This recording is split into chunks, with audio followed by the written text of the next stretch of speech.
जेव्हा मी सुनीलशी बोललो, तेव्हा तो म्हणाला, की "मला त्या वाघिणीबद्दल माझ्या मनामध्ये काही राग नाही, काही द्वेष नाही. तुम्ही त्यावेळची जी परिस्थिती होती, त्याचा अंदाज घ्या, त्याची कल्पना करा. चारही बाजूंनी तिच्या माणसं आहेत, आरडाओरडा करत आहेत आणि तिच्या दिशेने निघालेले आहेत, तिच्या दिशेने चालत आहेत. अशा वेळी एक वाघीण नैसर्गिक अंतःप्रेरणेने जे काही करेल, नॅचरल इन्स्टिंक्टने जे काही करेल, तेच तिनं केलं. त्यामुळे माझा तिच्यावर राग नाही. वाघाबद्दल माझ्या मनात भय निर्माण झालेलं नाही. याच्या आधीही वाघांशी सामना झाला होता.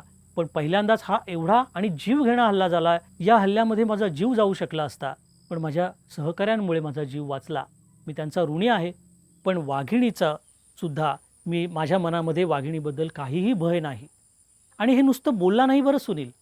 लक्षात घ्या, जेव्हा तो बरा झाला, पूर्णपणे बरा झाला, तेव्हा तो पुन्हा एस-टी-पी-एफमध्येच दाखल झाला. पुन्हा तो गस्तीवर जाऊ लागला आणि पुन्हा वाघ आणि माणसाच्या संघर्ष सोडवण्यासाठी पुन्हा कार्यरत झाला.